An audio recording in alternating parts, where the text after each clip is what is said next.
You're listening to the Skeptic's Guide to the Universe, your escape to reality. Hello and welcome to the Skeptic's Guide to the Universe. Today is Thursday, February 9th, 2023, and this is your host, Stephen Novella. Joining me this week are Bob Novella. Hey, everybody. Kara Santa Maria. Howdy. Jay Novella. Hey, guys. And Evan Bernstein. Good evening, everyone. So we're deep into February. Yes. Cold, but it's still, yeah, it's cold. Still not that bad, and there's no we have no cold. winter. Weird. There's no winter here. Oh my gosh, we have gotten off so easy this winter. Oh, there I cursed it. Well, Yeah, famous last week. It's not even really End of winter. that. I mean, sure, we've had a little cold, but we have days like today was what, in the 40s Fahrenheit? Yeah, I mean, what the hell, mid-40s. man? Oh, it's comfortable. We've had days in the 50s. I hate it. I want a winter, you know? That's why I live in Connecticut. I'm fine with it. Well, Jay, you want a winter, go down to the South Pole. Yeah. You know. In the summer. I smell it. In our summer. Make sure you do that. Hey, do you know we got an email from a listener who was in Antarctica recently? Yeah. So did he email us from the exact South Pole? Well, yes. Eventually he did. Here was the first email he wrote. This was back on January 4th. His name is Eric. Happy New Year, writing to you via satellite modem while skiing a new route to the South Pole. Listening to back issues of SGU, a staple on my expeditions for 10 years, and now a significant part of my education. My team has covered 740 kilometers with another 130 to go. And he says some more things. Oh, he has a word for Kara that's pertinent to the Antarctic plateau. It's called perihelion. Yeah, Have we love done it. that before? Perihelion? And he's seen some very really spectacular ones over the years. Big fan. Great work for you guys. Oh, and he says, Eric, just shy of 89 degrees south. So, which is his latitude. Great. So I replied and I said, thanks for sharing it. Oh, he also shared with us his tracking information, an expedition page. So it was really cool to see him and all the points along Antarctica that he and his team has traveled. And I said, when you get to 90 degrees south, let us know what time it is according to your satellite information. The SGU needs to know for certain to settle a months-long debate on what time it is at the Earth's two poles and to stay safe. And Eric, when he got there, he actually did report in. Cool. South Pole time. All right. I checked, and he replied. This was a few days later. I checked my time at the South Pole at exactly 90 degrees south. This point is marked every year on January 1 with a steel pole by a geodeist. Cool. I love that. That's like a job. Geodesist is what it's called. Neat. Yeah, geodesist. I also waypointed it with my GPS, and he sent a picture to basically confirm that. It says, oh, by the way, 90 degrees north or south cannot be manually entered into a GPS. It can only be recorded by being there. That's interesting. Huh. To get the time exactly at 90 degrees, I went to the date and time setting on my iPhone 14 Pro and toggled to set automatically. The time that came up was 9:34 or 18.34 UTC and 13.34 Chilean time. Which, I suppose that's what it ties to. Well, but couldn't I guess it depends on where you are in Antarctica, because I know that at Amundsen, they are on New Zealand time. Well, there's only one exactly 90 degrees, so... Yeah, I'm just saying, I think the convention is that they use New Zealand time. Interesting. And so I don't know, there is no, obviously, this is arbitrary, like what we're assigning to it. Which band he fell into is interesting, but from my understanding, because I interviewed a woman who was wintering over at Amundsen Research Station, and they all use New Zealand time. But check this out. His next sentence in his email, he said, I couldn't use any of my Garmin devices to determine the time at 90 degrees, as they do not offer auto time, only a selection of time zones. So I think Jay, in a way, you might be right there. What did you say? There was no time at at 90 degrees? Of course. So that is so cool. And again, he signs off by saying that he's doing an expedition to the North Pole in April, and he's going to do the same for us when he reaches the North Pole. And he said this was a fun exercise to keep up the great work. So thank you, Eric. It was really great to hear from you, and obviously, hearing from you from the most remote spot on the Earth, basically, that you can be. is super special. And so glad you're listening to us on your expeditions. Yeah, now there's no pole at the North Pole because it's just all ice that's moving and floating, so it doesn't stay in place. Yeah, and he mentioned that in his email as well. But at the South Pole, he's going to do the best. He's going to use his GPS as best as he can to find 90 degrees north when he's there in a couple months. Oh, yeah, and Admonton must be close. Because I remember, do you guys remember when I told you about that club that they joined, like the 300 Club or whatever? Where on the coldest day of the year, they jump in the ice? They wear boots, but they run outside naked, and then they run back into the station and get in a hot tub, and they span like 300 degrees Fahrenheit. Something insane. And so, but I think the thing is they run out and they tap the geographic South Pole. So it must be within like running distance of Admonton. I would think so. Yeah, so I think wherever he is, the convention is to use New Zealand time. So that kind of goes back to what we were talking about with Jay. Like, it's whatever is chosen is the time zone. Mm-hmm. Invent your own time zone. I like that. Come up with your own. Now, a couple things. Hopefully, nobody stuck their tongue out to the South Pole. So far, I don't. Think and tried to go back because that's a big no. And speaking of Amundsen, which is the station in Antarctica named after the explorer Roald Amundsen, something like that. Yeah. Roald Amundsen. So I'll tell you guys this. This is something you've never heard about me before. You know why? Because I've never told you guys this about me before. There is a story in my family history. I have not been able to certify it through genealogy or anything, or DNA tests or anything else, that on my mother's side were descendants of the Amundsens. I've never been able to confirm that, and it's only been a story that's told. I think my grandmother mentioned it, and my mom knows it passed down the same story, essentially. So, it's one of these tales, in effect, that you hear. But, and it never, when I first heard it when I was young, I was like, oh, that's really cool. But as I got older, I was like, how do we know this for sure? I mean, we're talking about like the 1970s and 80s when we're talking about this. And I'm like, really? I don't know how we could really, how we know that other than the story, right? There was no book. There was nothing to reference to in which I could go to try to figure it out. So what? I have to get a DNA test and see if we have DNA from Amundsen? And see. I don't even know if you could do that. Amundsen was never married. I looked that up. Okay. So scandalous. But he did have apparently relationships with several women.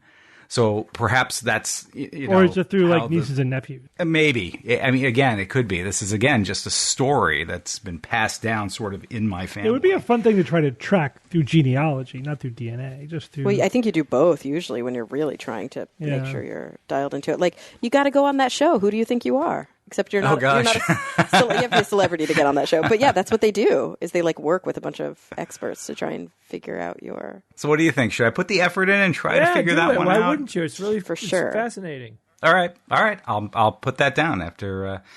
Let me get through a couple months of tough work here, and then I'll get to work on that maybe this summer. Speaking of, you'll be so proud, Evan filed my taxes.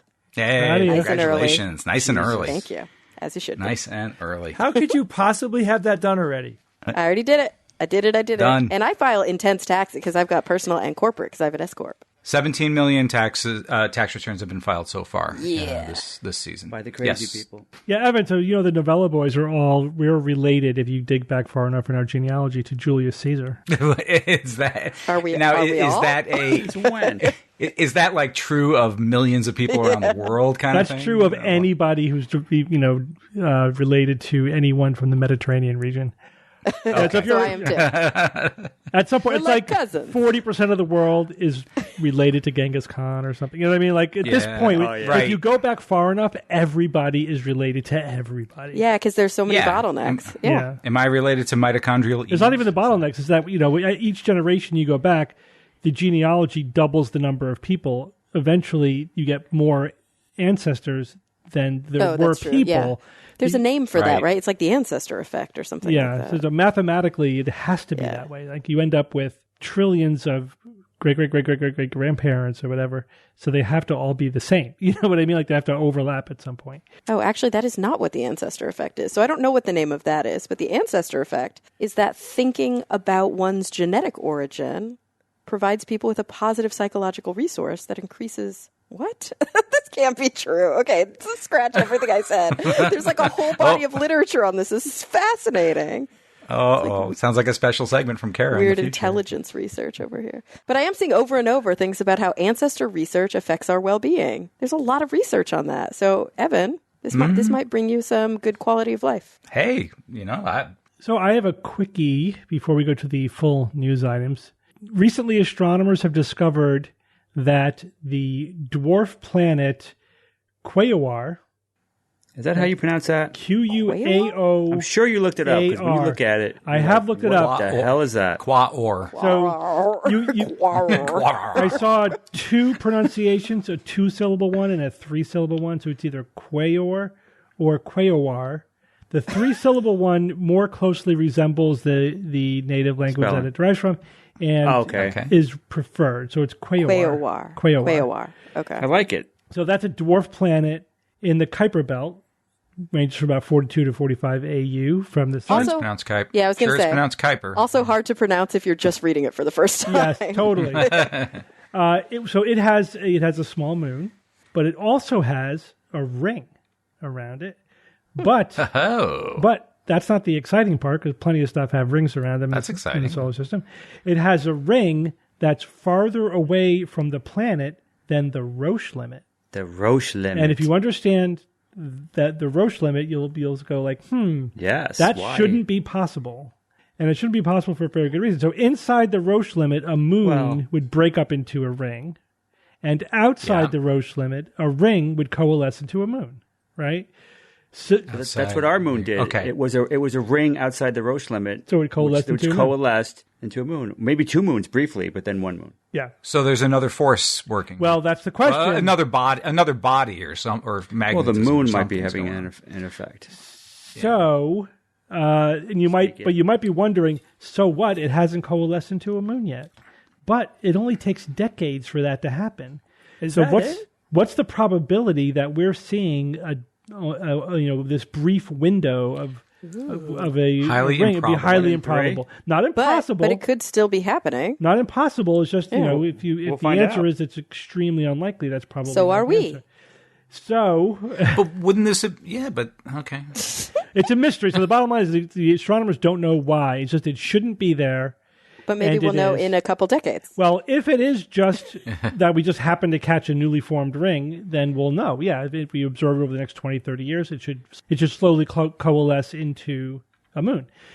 So, but they think there might be other reasons for it. One is that it's so cold. How cold is it? How cold is it? Yeah, it's so cold that the bits of the dust and ice and whatever in the ring are not sticking together.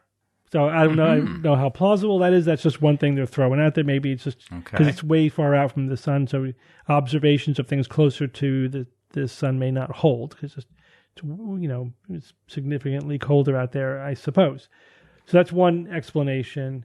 And that's the only one I've heard. So either we just happen to catch it early, but you could also, I thought what you thought, Evan, that maybe that there's something else shepherding it, keeping it from forming from coalescing. Something else hasn't been seen. But it would be yet or something identified. unseen because the moon is nowhere near it. So its moon would not do it. Another item with another body with some sort of gravity. Maybe there's another moon we're just not seeing. Because this thing is really far out there. We actually didn't even see the rings. We detected them by the stars passing behind it, and the winking out as it passed the rings. Oh, interesting. Data from Cheops confirmed it. Oh, isn't it Cheops? Is it? Is it Cheops or Cheops? I actually don't know. It's Greek. Is that word? I think it's Cheops. Yeah, I'm hearing Cheops. Yeah, we'll just say Cheops. So before we go on to the full news item, I just wanted to make a quick mention, that our hearts go out to anyone affected by the devastating earthquake in Syria and Turkey. 21,000 confirmed dead so far and counting. The number is still rising. Awful. It's we don't know where it's going to plateau. Yeah, just terrible. Oh my gosh. One of the worst natural disasters in the 21st century so far. Yeah, just it's always you read numbers like that, it's just hard to wrap your head around it. It is. Yeah. Incomprehensible. Okay, let's move on with the news items. Kara, you're going to start us off talking about lucky girl syndrome. What's that? Have you guys heard of lucky girl syndrome? Nope. Never. Why Is that would you? everybody I dated? What was that? Are you women on TikTok? No, you No. are not. Oh my gosh.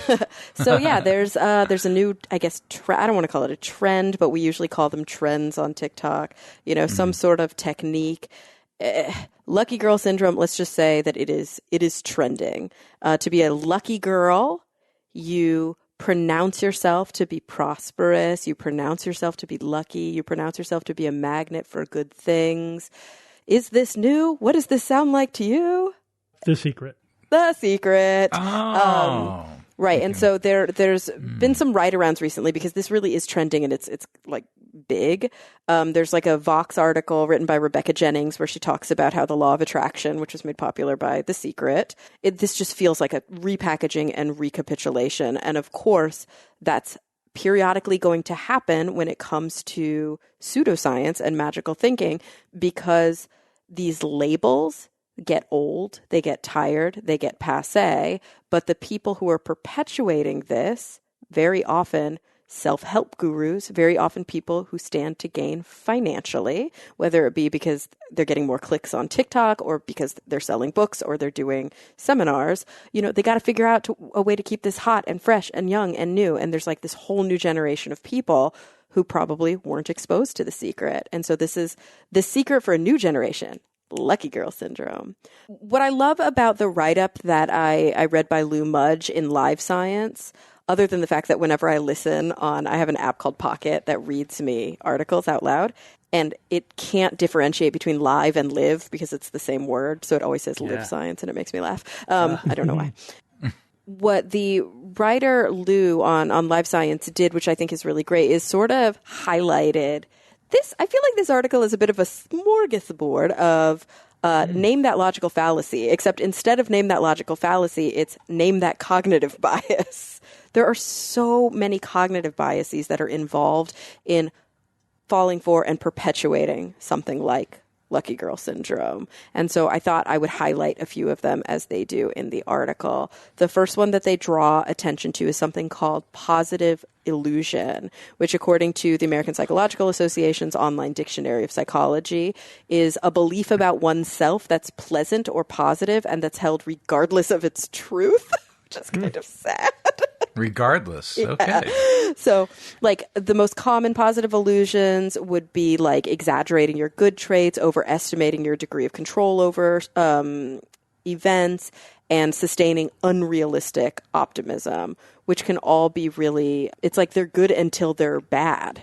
Like, some of these traits, they're on a continuum, right? And so maintaining the cognitive bias of a positive illusion can actually heavily shoot you in the foot. And the reason for that, as again is pointed out in the article, is that when we have this kind of power of positive thinking mentality, we start to believe that simply putting thoughts into the universe will give us back outcomes. And what we forget is that we actually need to act. Like, our thoughts don't interact with anything unless we say them, unless we use them, unless we physically have behaviors that are linked to them. So if we're just trying to, quote, manifest, which is what all these videos on TikTok are, it's like, repeat this 3 times. It's magic. It's basically magic. Yeah, and then it's magic. So what ends up happening is, A, sometimes good stuff does happen to us, and then we all of a sudden attribute it to The hits. this, right? Because we're counting the hits and not the misses.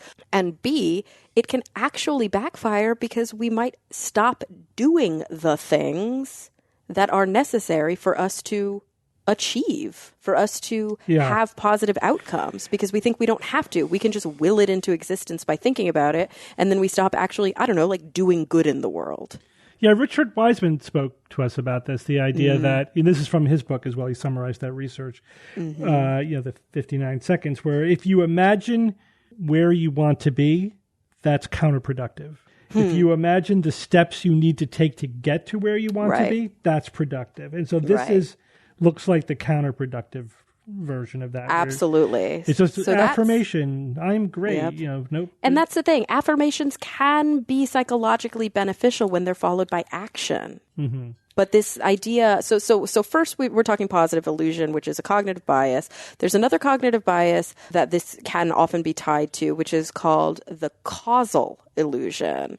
The causal illusion, as we talk about it all the time, is basically that just because two things happen similar in time or space doesn't mean that one causes the other. Like correlation does not, necessitate or equal causation. And even beyond that, sometimes things aren't even correlated. They just randomly occur at similar times. So this is like exactly what we talked about. If somebody puts out these positive quote affirmations and there's like lucky girl, lucky girl, lucky girl, and then they do well on an exam or they get a present in the mail or they get a raise at work, they're not going to attribute it to the hard work that they put into that. They're going to attribute it to the affirmations that they made. But then there's something even more sort of insidious that lies beneath this. And it's something called learned optimism, which is sort of the opposite of learned helplessness. So this is fascinating because you guys remember the learned helplessness studies, right? I use this a lot in therapy when I'm working with clients. But what they would do back in the day is they would put these dogs in these cages, and there was basically a gate they could pass through from one side of the cage to the other. They had treats or food on one side of the cage. On the other side of the cage, the floor was electrified. So, of course, they put the dog in the cage. They shock the dog. It jumps across and goes to safety. They do that a bunch of times, and they see, yes, dogs are smart. They know not to be electrocuted. They jump across to safety. And then they close the gate. And then they shock the dog. The dog tries to escape, and it can't because it can't get across the gate. And then after enough trials of that, they open the gate again. What do you think happens? He does not jump. He does not jump, right? He has learned to be helpless in that situation. The opposite of that, learned optimism. Okay, so learned optimism is that whenever bad stuff happens to you, it's not because of anything you did, it's because the circumstances made it happen. And so in some ways, it's like the opposite of learned helplessness. But what we know, this is really interesting, is that learned optimism as a coping strategy, guess what it is highly correlated with? Guess who tends to use learned optimism the most? Happy people? Privileged people. Mm-hmm. People with means. Yeah. People for whom good things are going to happen because their life circumstances allow more good things to happen. Yeah, they have a greater chance of it happening because of their socioeconomic Exactly. And we tend to see learned helplessness among people whose circumstances are keeping them down. And so when we actually look at the literature, for example, we know that poverty, growing up impoverished, has all sorts of like negative psychological outcomes. And a lot of them have to do with your cognitive style and your framing. So I think the reason that I said that this is even slightly more insidious, and I've long thought this, is that the power of positive thinking movement as a whole, and I think I even might have worked quite a bit on this chapter for the first SGU book, is actually this kind of deep, dark, very American exceptionalism view that is born out of privilege. And so you often will see these young girls on TikTok being like, just manifest, just manifest, just manifest. And that could be really psychologically damaging or harmful for somebody watching that who, A, doesn't have the same opportunities in front of them, or B, is attempting this manifesting technique and keeps getting slapped in the face by difficulty in life. So it's sort of a lot of risk and almost no reward. And that's not to say that it is dangerous to have a positive outlook. There are a lot of psychological studies that show that positive outlooks are highly correlated with positive benefits because positive outlooks are often correlated with positive action. But we can't leave that part of the equation out, just like you said, Steve. Yeah, there's no envisioning magic doing it. the future that you want and then not doing anything to achieve it and hoping it comes is magical thinking. It's pseudoscience. But envisioning the future that you want, and while you're doing that, envisioning all the steps that it would take to do that and then acting upon those things, it may not turn out the way that you want it to, but at least you have a more realistic plan in front of you. Yeah, that's important to recognize. Just, for completeness, because when I was reading this, one of the things that occurred to me, too, is that another actual logical, what I think is a logical fallacy, is the rainmaker fallacy. You guys hear about this? Yeah, I remember that one. Yeah, so the rainmaker fallacy is you predict rain, right? Or you do your rain dance, whatever, that obviously has nothing to do with whether or not it's going to rain. And then eventually it'll rain. It rains, exactly. And then you take credit for it when something that's going to happen inevitably. So if you do this, you just wait for something positive to happen, and that's because you were doing this, right? It's so easy to do, too, because, come on, like, so much of it's framing. A lot of positive things happen to all of us all the time. Whether we recognize them is a different question. Sure. That's another point, Carol. You glossed over it, but that's huge, is the framing. Because you can make anything seem positive. Well, I learned a lesson. Exactly. And this is going to be good for me in a different way, even though it might superficially seem like it was a failure. It was really a success. Whatever. Just like on the flip side of that. To never do that again. Right. And just like on the flip side of that, and Jay, we talk about this quite often on this show, we know that when it comes to depression and anxiety, a lot of it is also cognitive framing. Yeah. And a lot of what we learn using cognitive behavioral therapy is how to change some of those distortions and restructure our thoughts so that we're not framing everything in the most negative possible way. Right. So yeah, a lot of this, obviously framing things positively can be really beneficial for your mental health until it becomes delusional. Right. And that's sort of the cutoff, right? And when it comes to Lucky Girl Syndrome, The Secret, manifesting, power of positive thinking, there are a lot of really dangerous outcomes that can come from it. And it worries me when people go, what's the harm? Oh. Right. Yeah. See, I like to frame things not positively or negatively, but realistically. Me too. Just because then it's like, with like a practical thing, like, all right, what do I have control over? What could I do that would make the situation better? Like, here's the good, here's the bad, here's the things we could improve. And that's such a common approach when I'm doing psychotherapy with individuals. It's interesting because, I'm secular, but the Serenity Prayer so often, because of the way that it just so cleanly identifies, let's be empowered to change the things we can. Let's learn how to sit with the things that we can't change. And let's know what the difference between the two of those things are, because that's pretty important. And also, like, so often it's about preparing for the worst, or like expecting and hoping for the best while also being prepared in case if that's not what happens. Yeah, because if you count on the best outcome, that will bite you in the ass. But you also don't want to count on the worst thing happening either, which is a strategy that a lot of us best, plan for the worst. With depression use. Because that could be self-fulfilling as well. It absolutely can be. Yeah. All right, well, thank you, Kara, because, The Secret is back, rebranded. It's still complete BS. Yep. I'm a lucky girl. Yeah. All right, Jay, give us an update on space debris. Well, this is really cool. So scientists are studying retrieved debris from objects that once were in orbit. Right? Doesn't that sound a little? Yeah. Like I'd like something that was in orbit as an artifact. That would be a cool thing. But no, they're seeking out debris that has fallen from orbit, and they're doing this to improve the design of new space hardware, ensuring that it will disintegrate more fully during re-entry. Does this make sense? Oh, nice. Yeah. Yeah, it makes it less hazardous, less chance of hazard. Yeah, the concept is to build hardware that is specifically designed to not withstand the intense forces that something is going to face when a re-entry occurs. Right? This is called design for demise by those in the field. I think that's pretty cool. Marlon Sorge, a technical fellow for the Space Innovation Directorate of the Aerospace Corporation and executive director of the nonprofit organization's Center for Orbital and Reentry Debris Studies, also known as CORDS. He says his team is gathering useful information from objects that have returned to Earth. The researchers say that knowing what the hardware looked like before it re-entered the Earth's atmosphere is helpful to them figuring out what exactly happened to that object during re-entry, right? You're starting to see what's going on here? So one of the main objectives of the research is to find out what materials can survive the re-entry process and what materials don't survive the re-entry process. So as an example, titanium, it's a fantastic material, but it's also a material that can really withstand the intense heat of re-entry. And the researchers say that objects that were made out of titanium that were in outer space, these components that they've recovered, they don't even look damaged when they recover them. They look like they are dirty.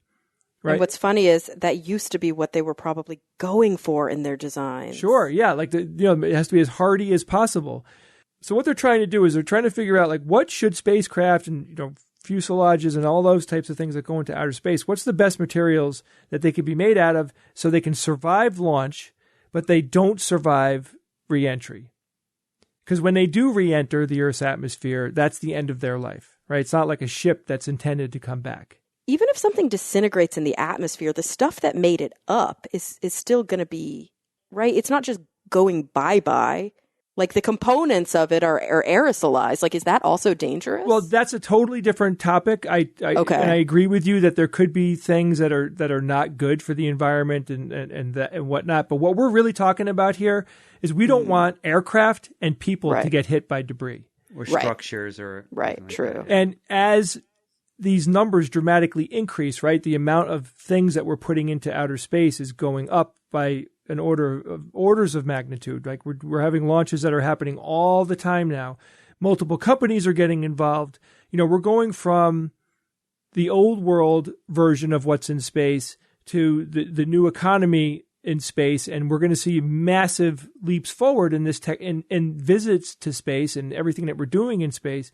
So we need to update and really figure out, what is the future going to bring? Right? You can't just do positive thinking here. This isn't lucky spaceman syndrome. We really need to think about this, right? There is a need. These researchers also believe that there's a need for greater public awareness because there is a growing space debris problem that most people just aren't really that concerned with. Now there are quite a few scientists that are concerned with it, and they are trying to figure out.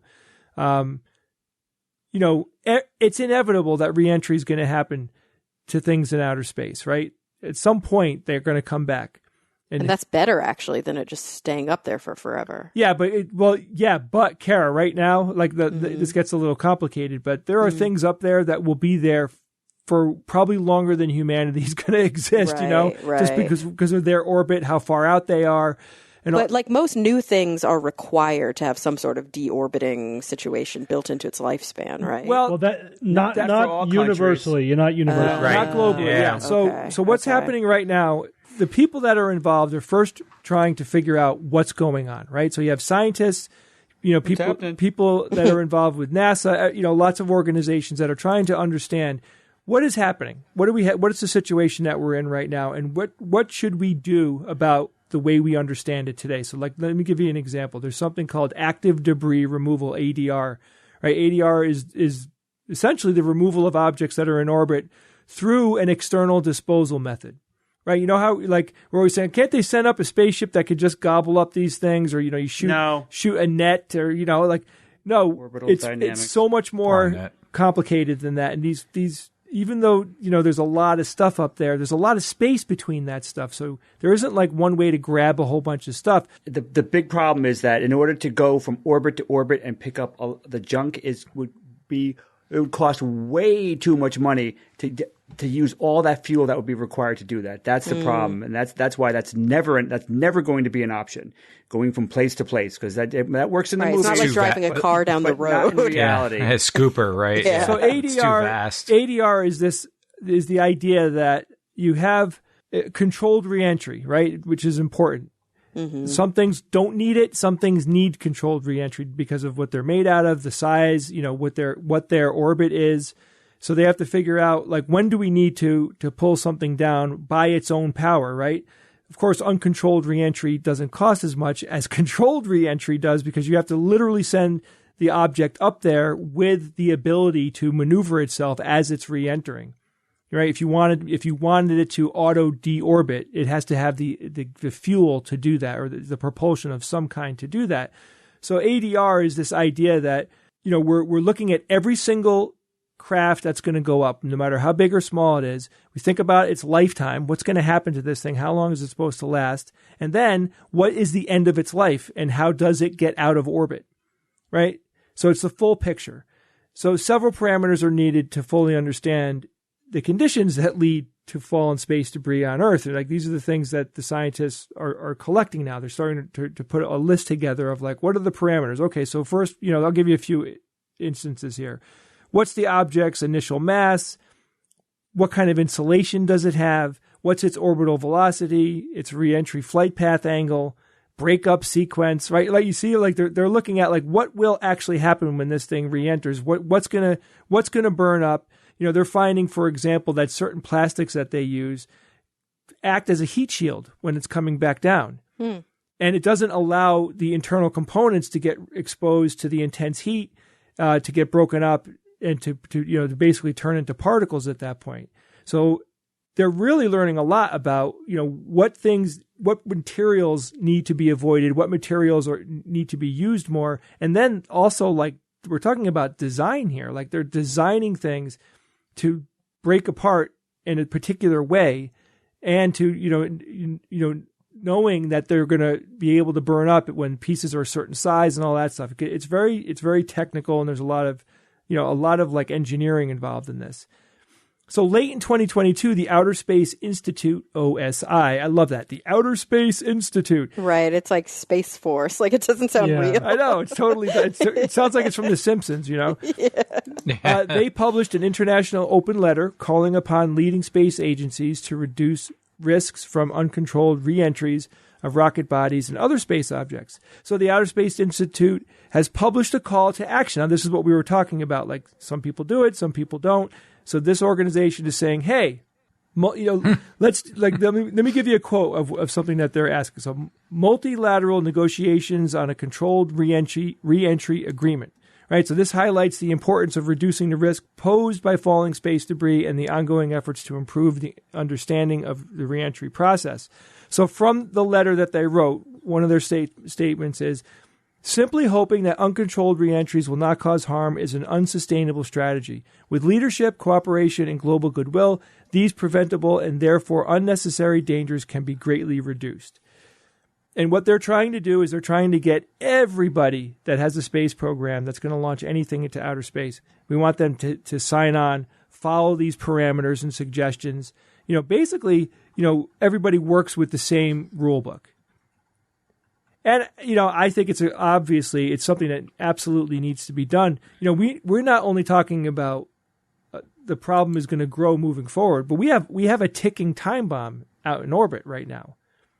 One bad thing happens, one satellite hits another satellite, and it can cause a chain of events that could lead to wiping out, huge swaths of objects that are out in orbit. It's critical satellites that we use to communicate and look at the Earth and look at weather. And I mean, it would be devastating on so many levels. Know what time it is at 90 degrees South Pole. Yep. So I think it's really cool that we have people out there that are studying the material science here. What is out there right now? What materials should people who are building spacecraft avoid in the future? It's all good. It's all pointing in the right direction. I just, every once in a while, pops in my head, how are we going to get all that stuff out of orbit? How are we going to do it? Jay, did you see this? I know it happens all the time, but this big story last week about 2 pieces of Soviet space debris. Yeah, I read about it. Yeah, they were 19 feet. Yeah, away from colliding. Yeah. Oof. That's close. Yeah. It freaked me out to find out, Kara, that they're worried that stuff is going to hit airplanes. Oh my gosh! Imagine you're on a commercial flight and the wing gets taken off because some satellite survived upper atmosphere reentry. It's scary.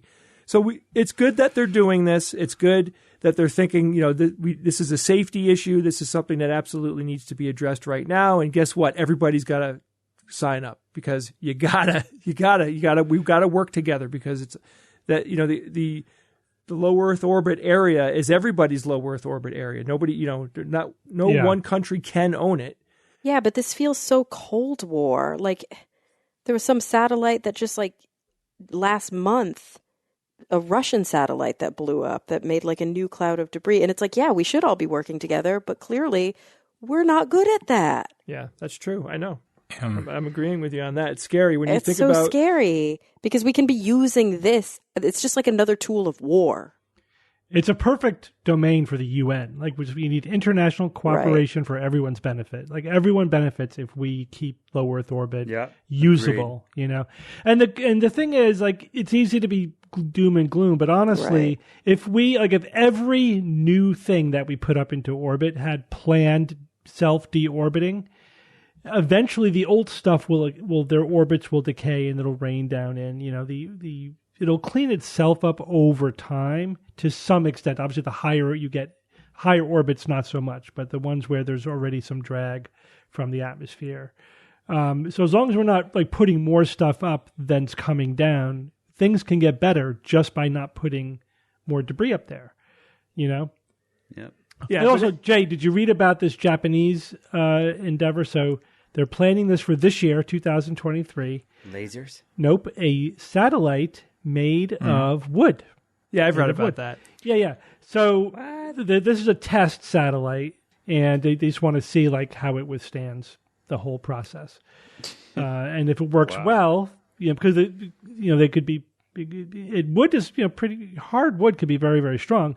They want to see will it work as an outer layer of a satellite because like better than metal or plastic, when it deorbits it completely burns up. Yeah, so it could be interesting. You would think it's so you think of wooden satellites doesn't feel right about it, but it could be perfectly good thing to do. And Steve, remember we were talking, we talk about this in our last book, how the building materials, like we're still using like the same building materials for the last few thousand years. Yeah. Right? Like we're actually going to put wood in outer space. Like, oh my God. How awesome making is a wood? car out of aerogel. Nature made a bunch of really great material, So I got to tell you guys, my daughter said to me today, Daddy, how come we don't put our car in outer space? Good question. And I'm like, wait, you mean our car? Tesla did. Like our car? Like the one we're in right now? She's like, yeah. She's like, because she kind of thinks of it like a spaceship, Aww. And it was fun because I had to actually sit there and think out loud to them about all the reasons why the car wouldn't work in space. Like how it's, obviously there's so many things to be said. I talked to them about it for like 20 minutes about how the car just is not, not made for space, and here's why. But it was really fun to think about that. Right, and wouldn't it be cool if you hit a button and it turned into a spaceship and took off? Yeah, that would be awesome. That would be a science fiction movie. Like those boat cars. They're cars that turn into boats. One button. Well, everyone, we're going to take a quick break from our show to talk about our sponsor this week, Wondrium. Wondrium is our favorite educational platform with documentaries, series, lessons, how-tos, and so much more, covering just about everything you can imagine. There's a huge selection of videos, over 8,000 hours, and the flexibility to switch to audio only in case you're, riding on the train, driving, working out in the gym. The programs are expert-led, easy to follow, and beautifully filmed, and it's completely accessible on your phone, your tablet, your TV, computer, no commercials, so easy. Kara, I just watched a course called The Real Ancient Egypt. Ooh. Egypt was a kingdom, and there were female kings. How Very about cool. that? Love it. Learn about what you love and love learning about it with Wondrium. Right now, SGU listeners can get 2 years of Wondrium for the price of one. That's a fantastic deal. Sign up today with our special URL. Go to wondrium.com/skeptics. That's WONDRIUM.com/skeptics. All right, guys, let's get back to the show. All right, Bob, tell us about AI and techno signatures. What? Yes, techno signatures and AI in the news. I love it. New machine learning algorithms have been used to look at previously examined astronomical data, and they found 8 potential techno signatures that were missed. And this was reported in the journal Nature Astronomy, and I'll say right now that there are no meatball jokes in this entire talk. Except for that one. Except that what one. I just said. Okay. Techno signatures, as the name implies, are technology-based signals that potentially point to extraterrestrial civilizations, technology. So finding a radio signal clearly from deep space that, say, is based on prime numbers, for example, that would be, that'd be a pretty good techno signature, and it would be an amazing discovery. Now, researchers wanted to develop new algorithms, though, to see if they could tease out potential techno signatures from telescope data that conventional algorithms fail to detect.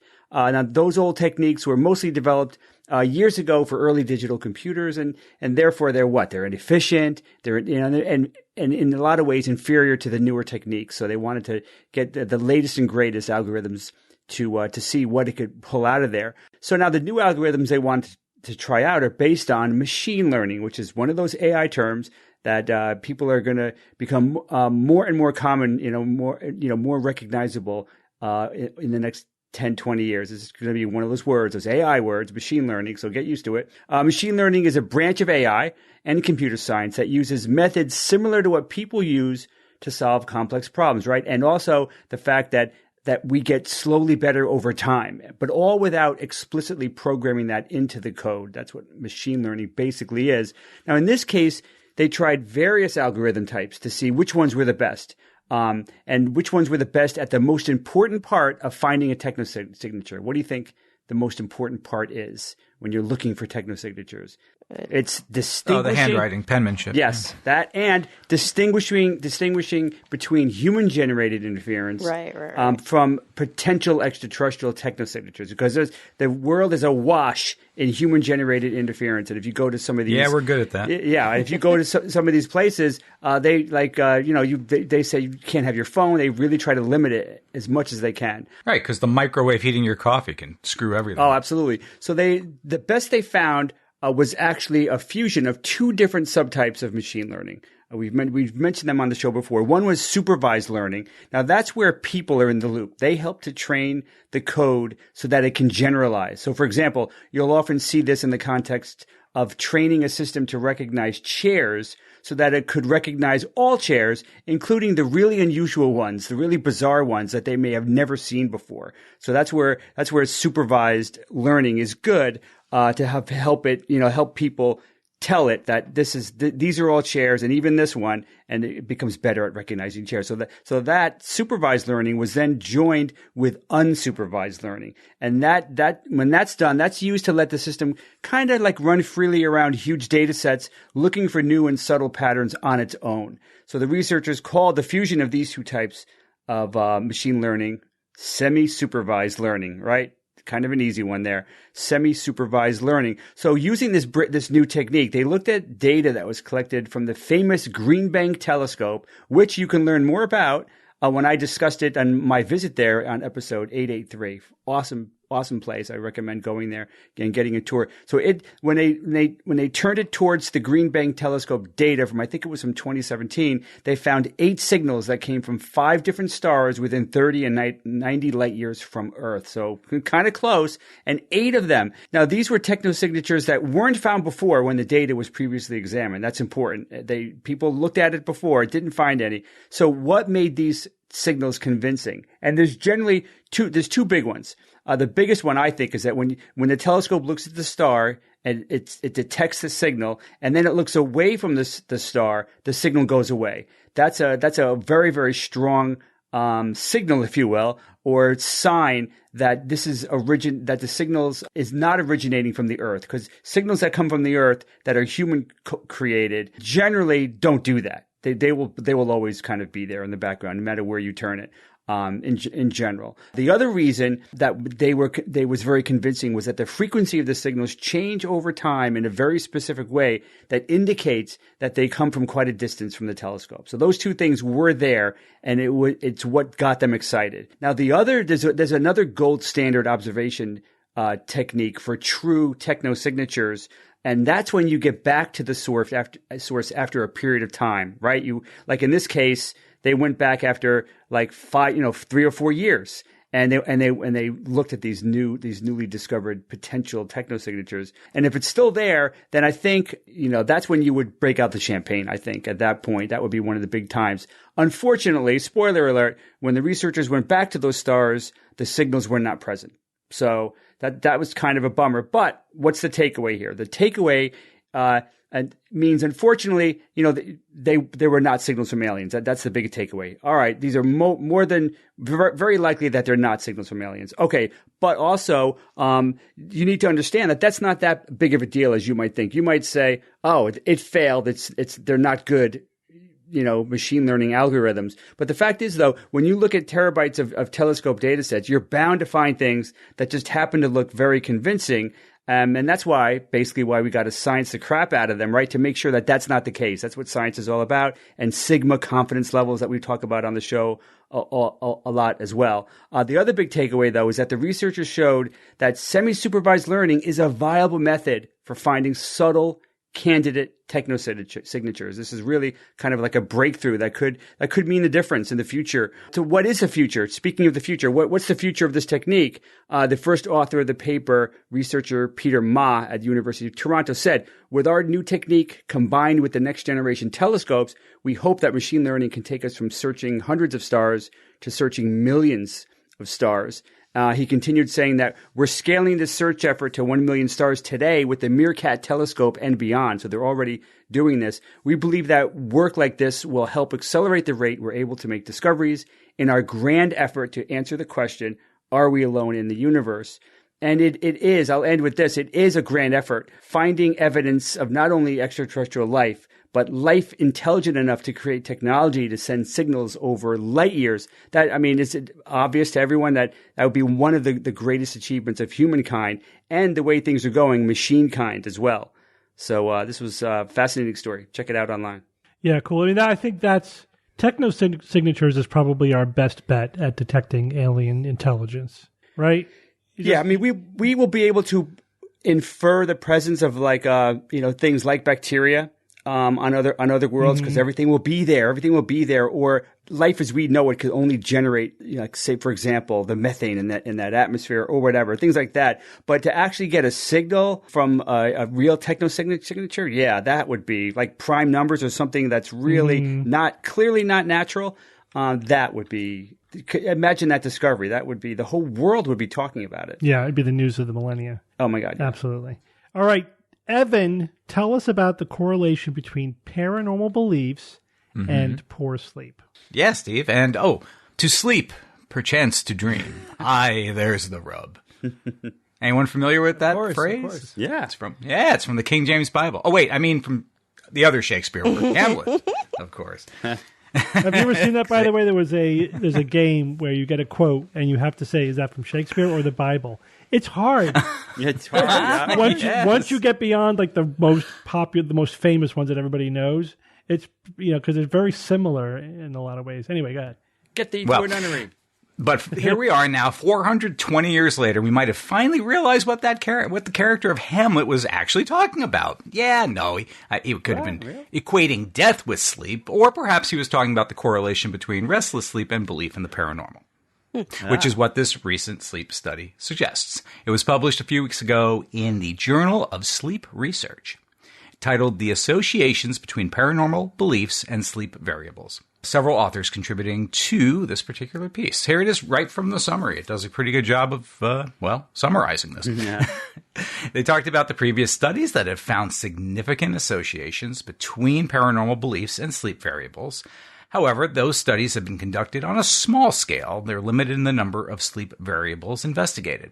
This particular study, though, aimed to fill a gap in the literature by investigating paranormal beliefs in relation to a wide range of sleep variables in a large sample. How large? Well, 1,000 participants began in the 12,873 people started in the study.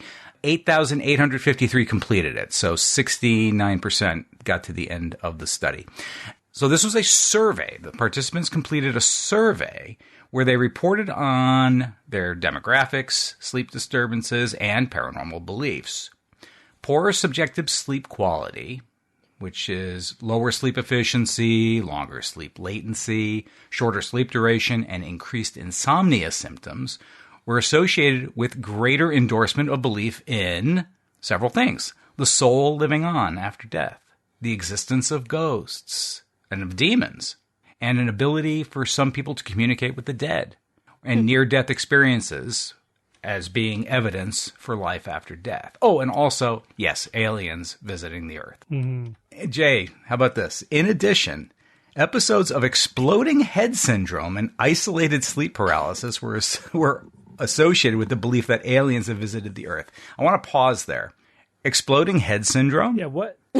Now, we've been doing this. We're in our 18th year. We're approaching our 19th year of doing Skeptics Guide to the Universe. Steve, Bob, anyone, Kara, have we ever talked about exploding head syndrome on this show? Is that a euphemism for I don't orgasm? know. I know what it is, obviously, because it's a neurological condition, but I don't know that we've ever talked about it. I don't think we have. I can't recall that we've ever done this. And when I read that, I mean, my head almost exploded.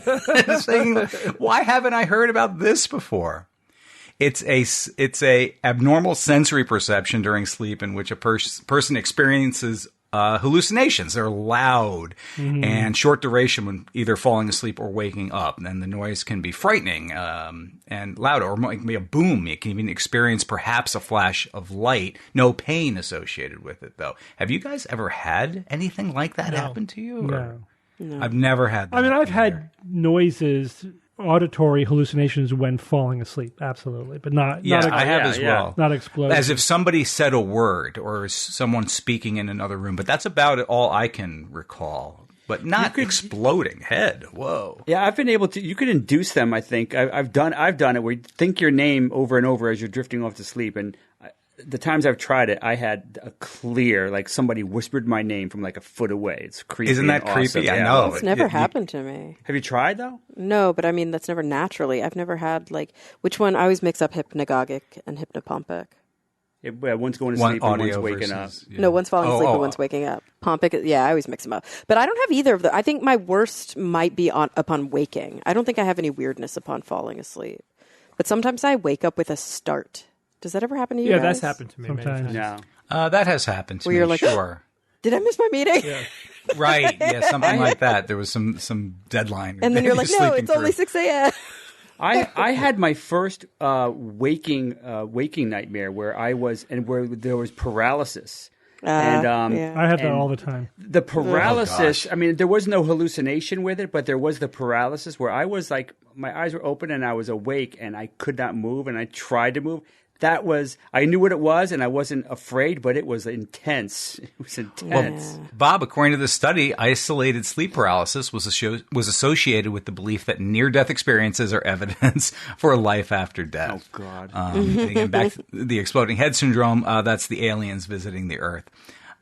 They said the findings obtained here indicate that there are associations between beliefs in the paranormal and various sleep variables. Mechanisms underlying these associations are likely complex, I believe that, and need to be further explored to fully understand why people sometimes report, quote, things that go bump in the night. Yeah, I mean, just to clarify, by the way, hypnagogic is when you're falling asleep. Hypnopompic is when you're waking up. And I mean, the obvious thing to think about is that these experiences themselves make people believe in paranormal phenomenon, right? If you have sleep paralysis, you think, oh my God, I was abducted by aliens, or there was a demon sitting on my chest, or whatever. Succubus. But yeah, there's so many confounding variables that, there's so many other ways that the causation could be working, that it's hard. You can't conclude that just from the correlation itself. Yeah. That's why a lot of ghost stories revolve around going to sleep and waking up. I was in bed. When you hear them say, I was in bed, like I go, Right, Bob? Yeah, sure. 3, it was 3 in the morning, yes, in which this happened. Right, the part of the night where you're usually the most asleep, in the deepest parts of sleep. I've had a couple of really interesting sleep paralysis things happen. Like one time I had sleep paralysis and I was pretty damn lucid. And I could not move my body. And it was kind of like you're screaming on the inside, like, get up, move. Like I was trying to move and I couldn't. And I was way too conscious for that. All right, now, Jano, have that experience, but also be absolutely sure there's somebody menacing right next to your bed. Yeah. Right, and there's nothing you can do about it. Right. The helplessness. That's horrifying. That a person... That happens to me all the time.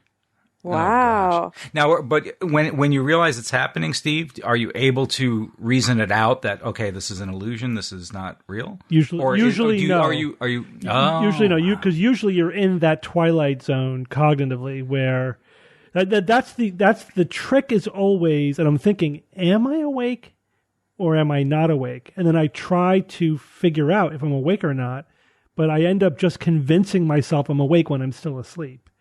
And then because you don't have any external. Yes.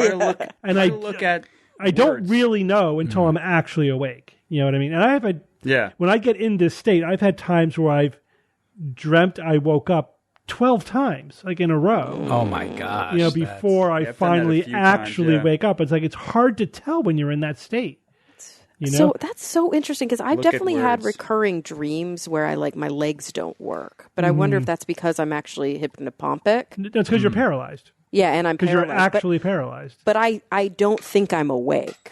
Yeah. It's a dream. Like during my dream, I think I'm paralyzed because I probably am actually paralyzed. Are you trying to get away from anything? No, it's always like I'm trying to just like walk, like stand up off of the couch, and then I'm like, oh no, my legs don't work, and it's like really scary and sad. Yeah, but it's never like, but it happens to me a lot. But it must just be that I'm actually not fully asleep, but it feels like I am. And you have no lucidity. In other words, you don't know. I never you don't realize that you're in the dream. I mean, I know I'm dreaming. Like I don't think I'm awake. Mm-hmm. So, Because but I don't really think that's lucid dreaming. It's just I'm in a dream. Occasionally, I will be able to recognize that I'm in the dream but it doesn't last very long. It's like, okay, it's an unstable state. Try not to get too excited. Is one thing. Yeah, I know it is exciting. And if you feel yourself losing it or even waking up, you could feel the transition starting. There's a technique. You look at your hand. For some reason, looking at your hand can help anchor you to in the dream and not leave it. I've tried that a couple times and it worked. And it's in the literature. Or it was the last time I actually delved into the literature, but it worked for me.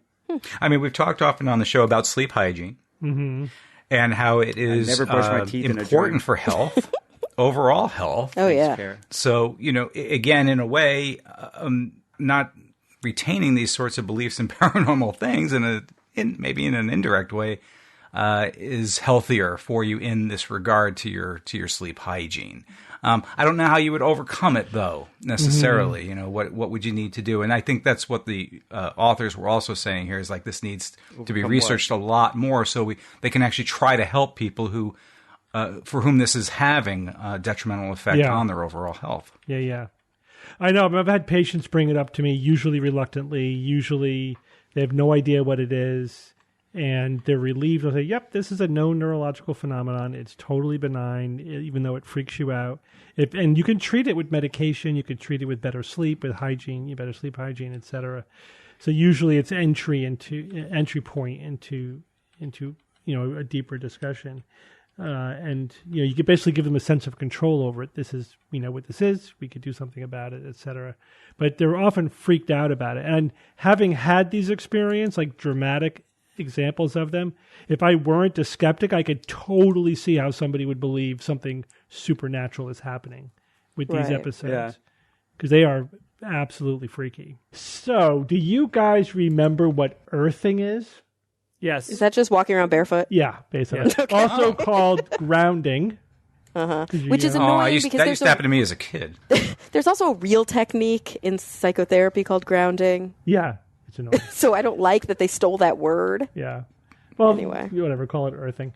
Yeah. I wrote about it on my blog about a decade ago. I've been doing this long enough where I can go back and go, what's changed over the last 5 to 10 decade? years. Nice. So, but here's why. Because I've long held, I remember making this argument at least 25 years ago to a creationist. Because what creationists do is they take snapshots. Like, evolution can't completely explain this one thing right now, It's like, okay, but let's look at the last 200 years, or 150 years, and see how has it progressed over time, right?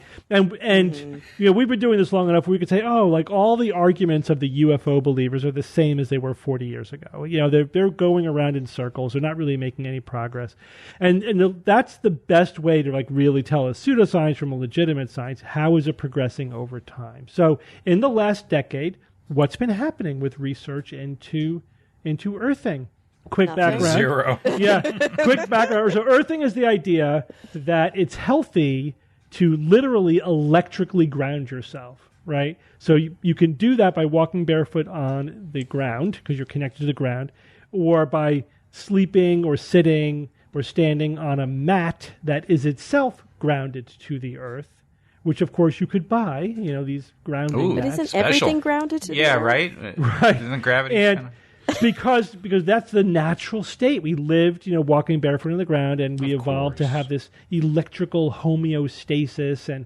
And now that we're, electrically isolated from the earth, we're out of balance, and that causes, all the usual suspects, oxidative stress and, inflammation and blah, blah, blah. So if you ground yourself, then you'll have, again, all the usual health benefits that the quack pseudoscience alternative medicine people claim. It's anti-inflammatory and it boosts the immune system at the same time. I love that. It's my favorite. It's anti-inflammatory and pro-inflammatory. It improves your oxygenation and it's an antioxidant. Yeah. I'll buy 3. It's like, these things already exist in a carefully evolved homeostasis. Thank you. All right. So, and the evidence for it it's like acupuncture level evidence where there's mostly the research is like tooth fairy science. It's nibbling around the edges. Yeah. It's saying, it's either looking at markers that are multiple steps removed from any actual clinical effect. It's like, so again, this is so common in this industry. You do stuff to immune cells in a petri dish, right? And you look at 20, 30, 40 markers, right? You're looking at cells and hormones and signals and whatever. You look at a bunch of different markers of immune activity. And if anything goes up, that boosts the immune system. If anything goes down, that's anti-inflammatory. But also, wait, how do you have an in vitro model of walking around with your shoes off? Well, I think they're just, I know, but they're it's like, what are those petri dish cells have to do with walking around with their shoes off? They're grounding them, Oh, because they're icy. They're like literally grounding them with like a mini wire or something like that. Or then you could do like in people, you ground people who don't ground them, and then you measure their blood pressure, or you draw their blood and look for markers. Which is so stupid because walking around without your shoes on doesn't, quote, ground you electrically. It probably also like, I don't know, when I walk around on the beach without my shoes on, I'm like, holy shit, I'm outside and it feels good. Yeah. And my blood pressure goes down. So that's it. And then when you talk about clinical studies, it's all like people feel better, It's like the quality of life was enhanced. It's like, because they're outside. They're not at work. They're doing something. But there's no research that's of the type that could actually answer the question, does this work? So it's really dubious physics, really dubious biology, and really crappy clinical research. And in the last 10 years, it's been more of the same. That's it. Just more totally crappy research. Nothing that is progressing towards an actual model of, yes, there's something actually really happening here. One study specifically that I looked at recently, again, this is sort of typical of these types of claims. It looked at 16 people. Gosh. It says, so right there, it's like, okay, you can't really do statistics on that. They looked at a whole bunch of different outcomes, and they were all over the place, and then they just cherry-picked the ones that went in the right direction. I mean, it's like classic p-hacking type behavior. They claim it was double-blind, but they used a study design where the people were their own controls, right? So like they were not grounded on day 1, then grounded on day 2 to 5, and then not grounded on day 6. Everybody, right? So how was it? There's no randomization to anything. So how was that possibly double blind? It was not clear. I don't think they're using that term. Because they don't know what that word means. I do not think you know what this means. They were like, we closed our eyes. Yeah, so close both of them. So anyway, so that's like the level of research there. But it's like it's designed to allow proponents to say, this is supported by research or this is supported by double-blind studies, but it's just total and utter crap when it comes to the clinical research. So again, more of the same, no progress, nothing to say, oh, look, there's actually something real happening here. So I wrote about this recently on Science-Based Medicine. I always love to look at the comments. I did get an email from somebody who did a little back of the envelope calculation, which I kind of alluded to in the article, but it's funny to sort of spell it out. So here's the physics problem with this. The notion that like you are not grounded if you're not walking barefoot on the earth, right, is ridiculous, or sitting on some pad. We discharge any electricity on us every time we touch anything. You know what I mean? And if a little bit builds up, you'll know it the moment you touch something conductive because you'll get an electric shock, right? Yes. That's what a static electric shock is. Mm-hmm. So you're not getting shocked all the time because you're not, building up electricity. It's already spreading out to the earth. The reason why the earth is used to ground certain electrical equipment is so that it can take massive amounts of electricity, like a lightning strike, right? Yeah. You ground a building to the earth so that when it gets hit by lightning, that electricity has someplace to go. Or if you're and the building doesn't catch on fire. or you're using electrical equipment that's producing massive current and voltage. The kind of electricity that you're talking about on the human body is teeny tiny, right? Like, are they talking about static electricity? It's just so completely Carpet vague. shock? Yeah. So, the extra electricity that you could be, losing from your feet into the ground is like orders of magnitude less than. So what he was comparing it to, their main claim is that it's an antioxidant, right? It's like, okay, so those electrons will somehow neutralize an oxidative molecule, but it's the amount that you would get from standing on the earth is orders of magnitude less than you would get from, food, and which in turn is orders of magnitude less than the antioxidants that are already in your body. It's like literally millions of times less antioxidant effect, even if everything they say otherwise is true, which it isn't. But even if the amounts that we're talking about are like less than a round off error to what's actually happening in your body, like the plausibility is basically zero. The radiation from eating the banana, right? Yeah, there's zero plausibility here. It's just silly, But they could sell their earthing mats. It's all about that money, isn't it? Yeah. So that's the update, huh? That's the update. The evidence is still crap. So in 10 years, you're going to whip this one out again? We'll see where we are 10 years. But if anybody's even bothered to study it. I have a lot of stuff I wrote about over the last 20 years that I could dip into. What's happened to this thing? Over the last. This is a goop thing, right, Steve? No, this is independent of Goop. There's an earthing association, and they promote this. Kara, don't give them any ideas over there at Goop. No, I think Goop probably also I'm promotes sure, it, but you're right. They didn't invent it. Yeah, they didn't invent it. They probably are piggybacking on it. They probably sell earthing pads because I would not be surprised. It meets their one and only criterion. It's stupid, and so they will sell it. All right, Jay. Yeah. Hello. I'm here. It's Who's That Noisy time. All right, guys. Last week I played This Noisy.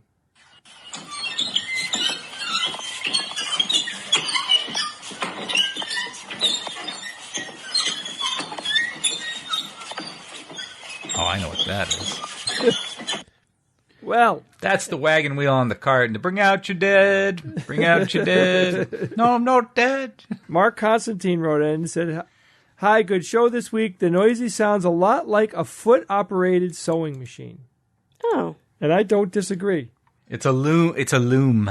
When you think about a foot-operated sewing machine, the kind you have to actually work with your foot, like you pump it so the needle actually moves. Right? Oh, yeah. That's exactly what you'd expect it to sound like. All right, so now this next listener has a name that I am going to shred, okay? Okay. Maciek Brazowski. I'm not kidding. That's exactly what it's spelled like. I hope you're not angry at me. Hello, Jay. People walking through the flappy doors of a Wild West-style saloon. And I could see where they were going with this because I hear footsteps in this, sound. I don't know if you guys do. There's footsteps in there and there's squeaking. So yeah, I could see where you came up with that. That's not correct, but that's a great guess. Ted Burson wrote, "Hello, this sounds mechanical in nature and in need of some lubrication. I'm guessing a windmill used to pump water from a well." That is not correct. I've never heard a windmill, but I'll take your word for it. Danilo Escobar writes, "I think my 6-year-old Kai nailed it. A bird on a swing, and then a monkey pushes the bird on a swing, and then a man comes out and says, 'What's happening in my backyard?'" I like that. Yeah. So nobody guessed it as far as I got through the huge number of Who's That Noisy emails this week. Oh, my God. I got so many emails this week. So anyway, guys, this is, believe it or not, have you ever heard of an anti-ninja floor? Yes. Cool. They make them squeaky so that even the best ninjas couldn't sneak across it. Yeah, so let me play it for you, and then I'll give you the description. But this is basically somebody walking on a floor that was built to make noise.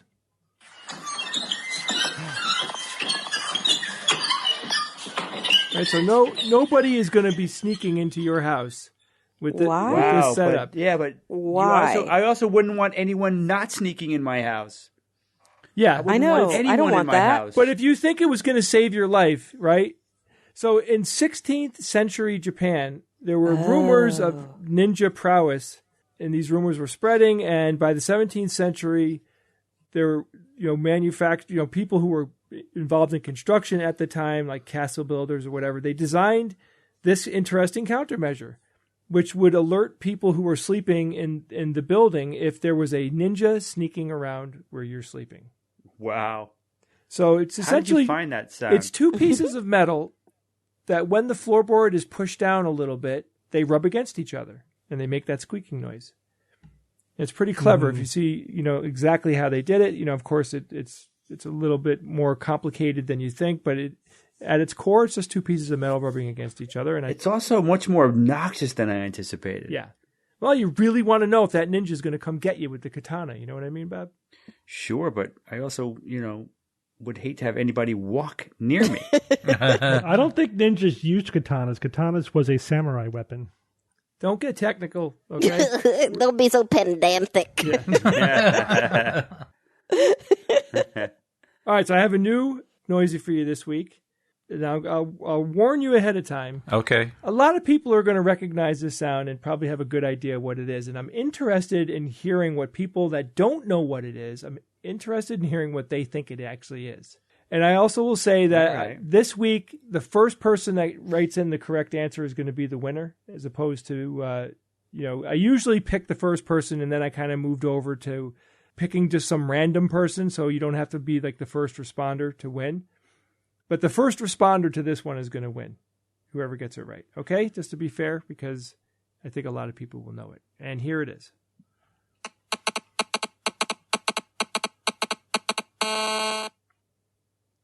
I'm assuming you guys recognize that sound. Yeah.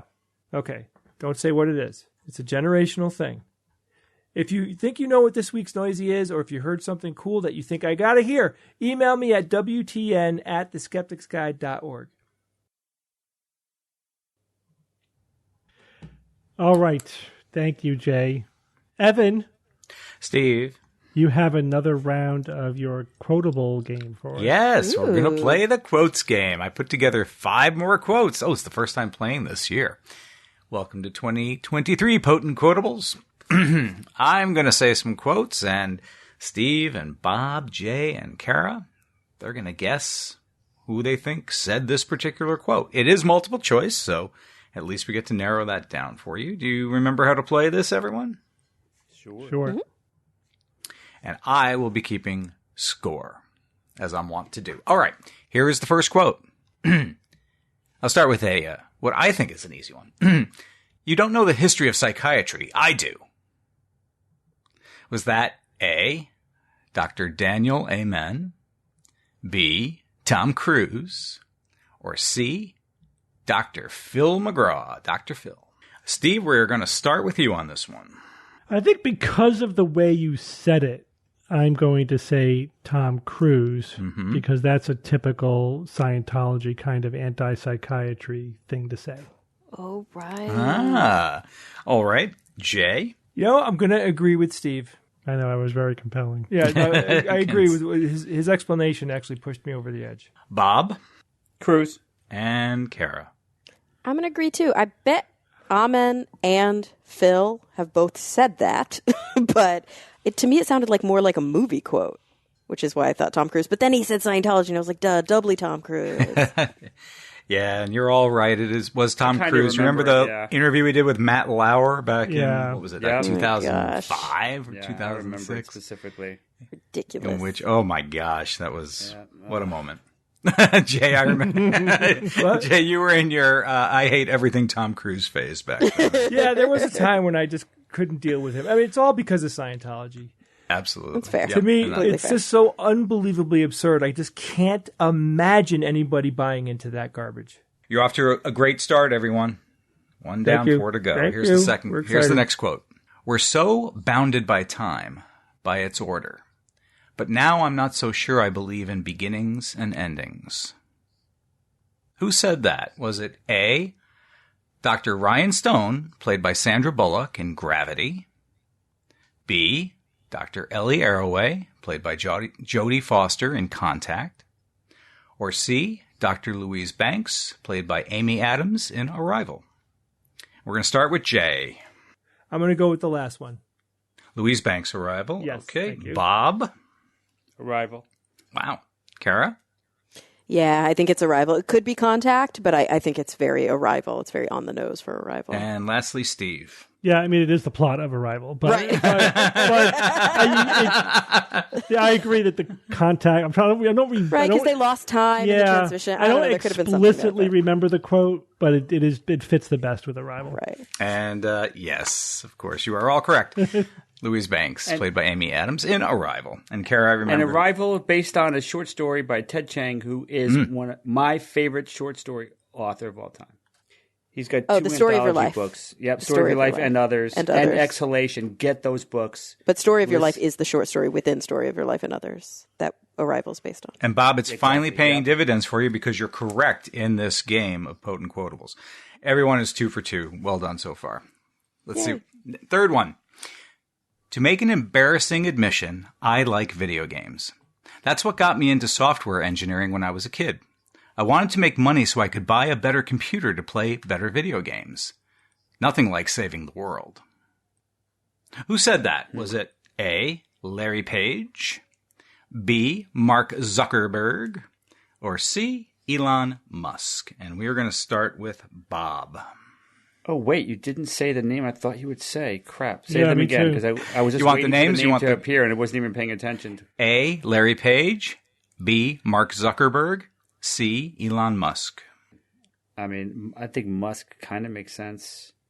I don't know, man. I'll say Musk. What the hell? Okay, Who Elon. cares? Kara? It could be Elon. It could be Zuckerberg. I mean, Zuckerberg's not saving the world with freaking Facebook. And Page, honestly, isn't saving the world with Google. So, and I could see Musk being like, I fly to space and I've got electric cars. And because he actually did, I hate to admit it, create a tangible and measurable impact, I think, on carbon emissions.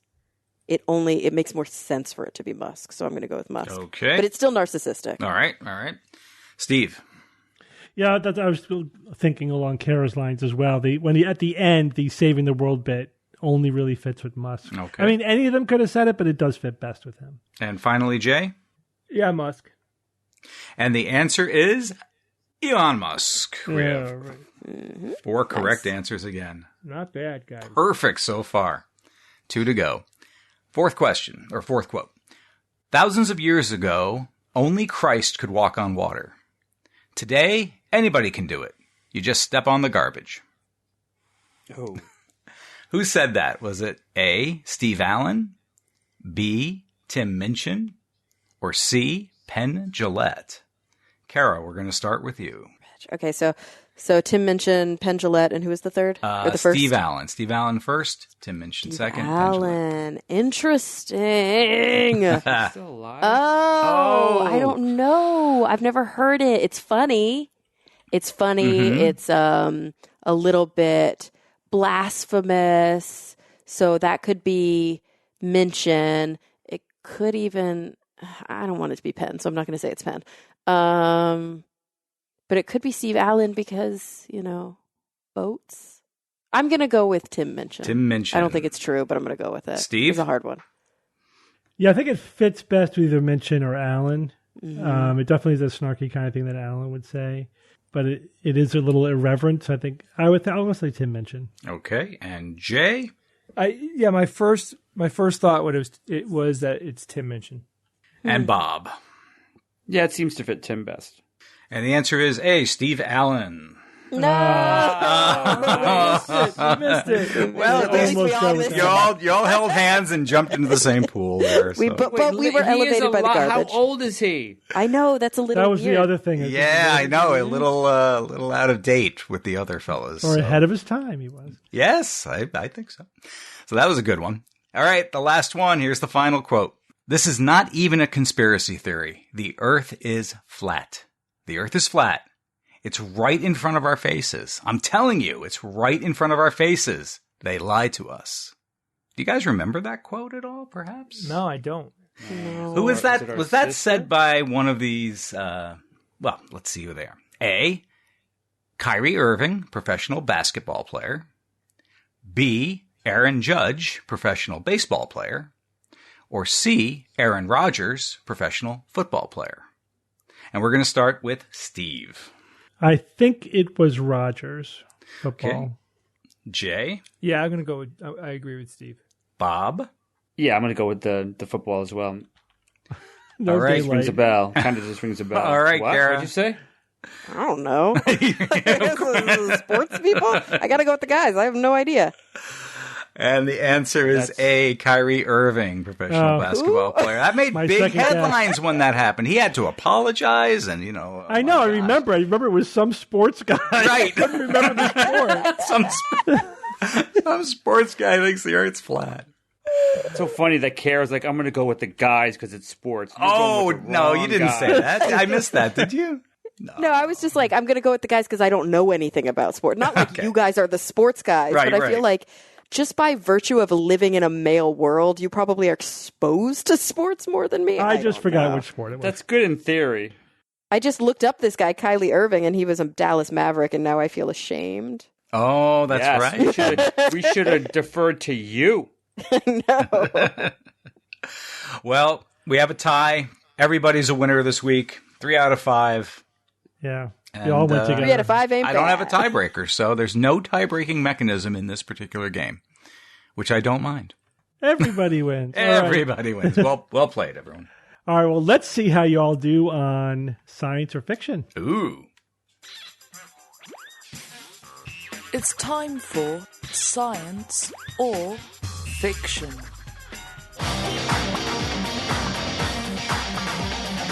Each week, I come up with 3 science news items or facts, 2 real and 1 fake.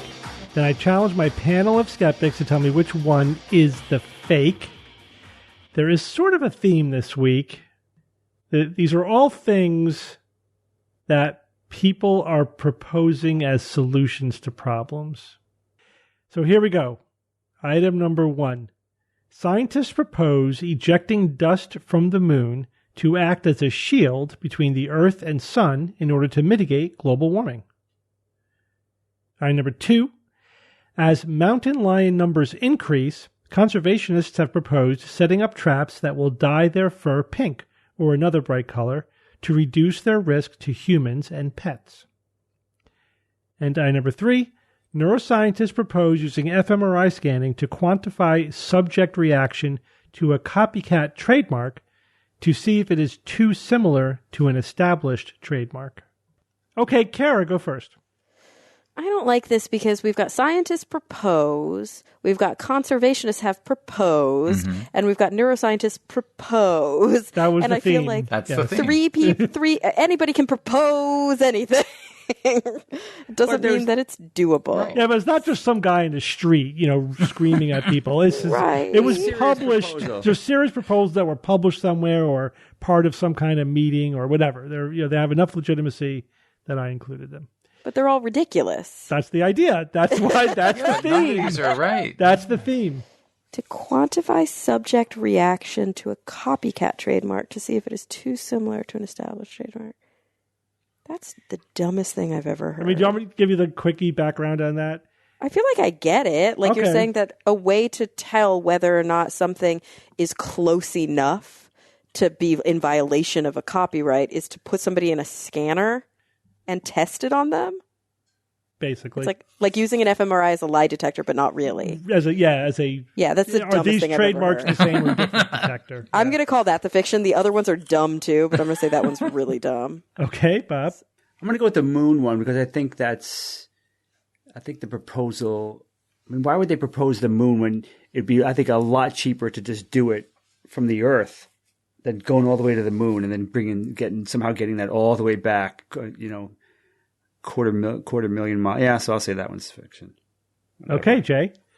Yeah, I mean, I can't imagine anything here more ridiculous than taking regolith from the moon, somehow positioning it between the Earth and the sun to block sunlight to cool the Earth, Like, everything about this is insanely, ridiculously wrong and so stupid. I can't believe that somebody proposed that. Right? Think about it. Okay, so we cool the Earth. What if we don't want it cooled anymore? What if that dust gets in orbit around the Earth?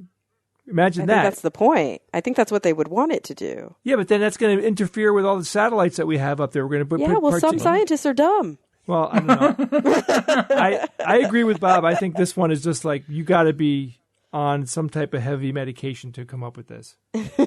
Okay, and Evan. Well, I will agree with Kara that I think the fMRI scanning one is the fiction. It does sound too much like trying to make a high-tech polygraph in a sort of way. That was the first thing that came to my mind. Pun intended. And yeah, I mean, here the moon one though, and the dust. The reason that one might be plausible is because of gravity. It wouldn't take much to get a cloud of dust off the moon, 1/6 gravity of the Earth kind of thing. And if you have some, means of directing it in a certain way, then it could possibly be done. I think it's technically plausible. Okay, so you're going with fMRI. Yes, I am. All right, so you guys all agree on number 2, so we'll start there. No. As mountain lion numbers increase, conservationists have proposed setting up traps that will dye their fur pink or another bright color to reduce their risk to humans and pets. You guys all think that one is science, and that one is the fiction. Of course it is. Of course it is. Right? And I feel like now I'm seeing that you wrote to reduce their risk to humans and pets, and I wish that it said to reduce their risk from humans. That would be very different. Right. I know that because the biggest cause of death to mountain lions is other mountain lions, but the second biggest cause of death to mountain lions is people hitting them with their cars. Yeah. So, I made this one up out of whole cloth. Okay. But some scientists out there could have proposed that. I looked, but here, this was my third choice because the first one, I'm like, all right, I just had to make something up as to like, what would somebody propose that's like semi-plausible, but as dumb as the other two, right? And so the first thing I came up with was filtering water through cow dung. And it's been done. It's totally been done. Oh, no. Oh, my It's God. totally been dung. Yeah. So then I said, okay, all right. But I still like the filtering water thing. So I said, okay, how about human hair? Again, I have to be something that's been done. Oh, no. So I'm like, all right, I had to abandon the entire thing. I think anything I can come up with that is like in any way semi-plausible probably has been. You can filter water with anything, apparently. So I just abandoned that and just made this up. I don't know. Your instinct served you well on that one. Damn, the water through cow dung. Steve, Okay. I don't want to. I can't believe that somebody came up with the moon dust. Okay, let's have the dust up now. I was worried about this because I wrote this yesterday, and then it's all over the news today. Oh, no. Yeah. Scientists propose ejecting dust from the moon to act as a shield between Earth and Sun in order to mitigate global warming. This one is science. God, it's so dumb on so many levels. Bob, what you said is the exact opposite of what they said. They said because it would be way too expensive to eject stuff from the Earth. Because you got to get it out of the Earth gravity well. But if you go to the moon... that is a fair point. Yeah, you can just kick up dust from the moon, blow it up, or transport it from the moon. And they want it to settle in one of the Lagrange points between the Earth and the Sun. And you would have to knock down like the light getting to the Earth by 1 or 2%. They said dust is good because it's, the way it would, diffract the light. It's like, they got the idea from the dust clouds around exoplanets that cause the light to dip. Yes, that's what I saw those. But I agree with Jay. It's like, really? Have you watched the movie Snowpiercer? It's like that's not something we can easily claw back if it's like too much. This doesn't seem like the way to go. With right. If we do warming. anything dramatic like that, it needs to be scalable back. Yeah. It can't be like, oh, here's a permanent change. Let's cross our fingers. Not to state the obvious here, but how about we fix the problem on our planet? Yeah. Right. Like stop littering outer space with dirt from our moon. And let's fix the goddamn human behaviors that we have here first. I know they're just 1/6 gravity though. Jay. The knock-on effects would be. Oh my God. Would be worrisome. I would not do that lightly. This is at the level of Don't Look Up. You know what I mean? Yeah. These are all terrible, terrible ideas. Right. I agree. All right, but let's go to number 3. Neuroscientists propose using fMRI scanning to quantify subject reaction to a copycat trademark to see if it is too similar to an established trademark. So that is science. That is a serious proposal. It was a study, actually. They did a study to show like a proof of concept. And the idea is, so when obviously for trademark, if somebody's copying a famous trademark, like the trademark of your company looks just like the Coca-Cola trademark, so that you sort of benefit from people mistaking your trademark for a more famous trademark. And so of course, the more famous company is going to sue you if you do that. And this is determined by a judge, who looks at it and goes, meh, they make a decision. Now, usually both sides will present evidence. They'll present surveys. They'll have experts to come in and they'll talk about like, is it too close or not too close? And it's basically a wash a lot of the time. So judges just use their own gut instinct to say, is it too close or not? So that's the problem that they identify. So we want to come up with a quantifiable way to say it's too similar or not too similar. Of course, it doesn't really do that. It's a different way of looking at the information. But what they're basing this on is the idea that if you look at the same object twice, the second time your brain doesn't react as much to it. There's there's an attenuation when that happens. So they want to say, like, how much does your brain activity attenuate the reaction from looking at the established trademark and then going to a copycat trademark? But that doesn't tell you anything. I know. I think I agree. It's just silly. I do. It is this neuroscience nonsense that we see where it's like, but it's in the brain and we can come up with something quantifiable. Yeah, but it's still just as fuzzy as people going, yeah, I think they look the same or not look the same. I don't know. And it's just and fMRIs, as we've been talked about extensively, fMRIs in an individual are really hard to quantify.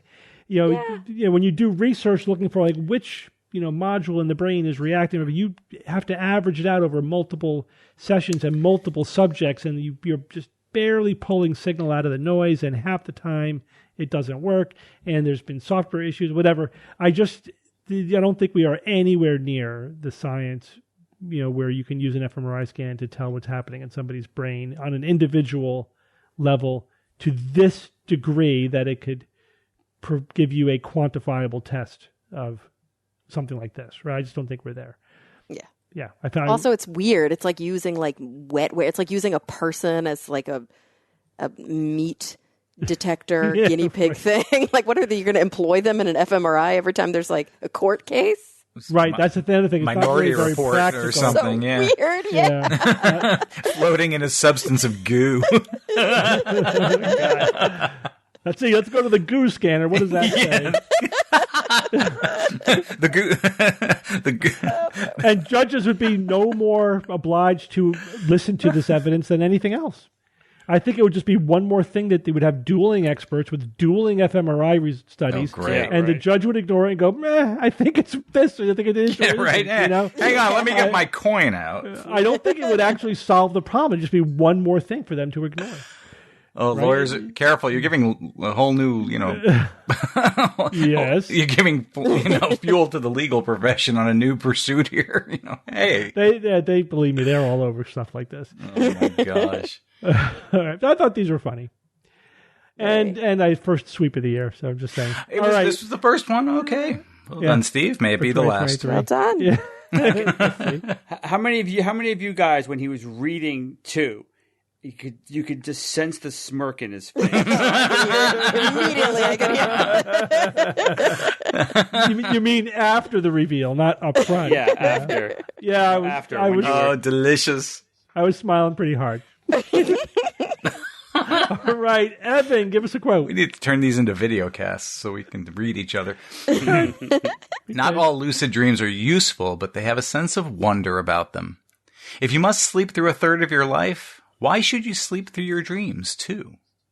Stephen LaBerge, American psychophysiologist specializing in the scientific study of lucid dreaming. He's the guy that he wrote the book like 30 years ago that I read. Yeah. And he was the guy. And, you still refer to it whenever we talk about lucid dreaming. Definitely. And 30 years later, we're still not lucid dreaming on demand. I know. Jeez. Well, why can't we crack that? There are lucid dream inducers that are pretty slick that you wear, and it could determine when you're in REM. And I bought a cheap one, and I only tried it a couple of times. It didn't work, but whatever. No, you should have bought the deluxe model, right. Bob. Yeah, I know. Yeah, you gotta get the cheap one. Yeah, you can't go cheap. These are your dreams, man. All right. Well, thank you all for joining me this week. You guys, Steve. That was fun. Thanks, Steve. And don't forget about the Friday live stream.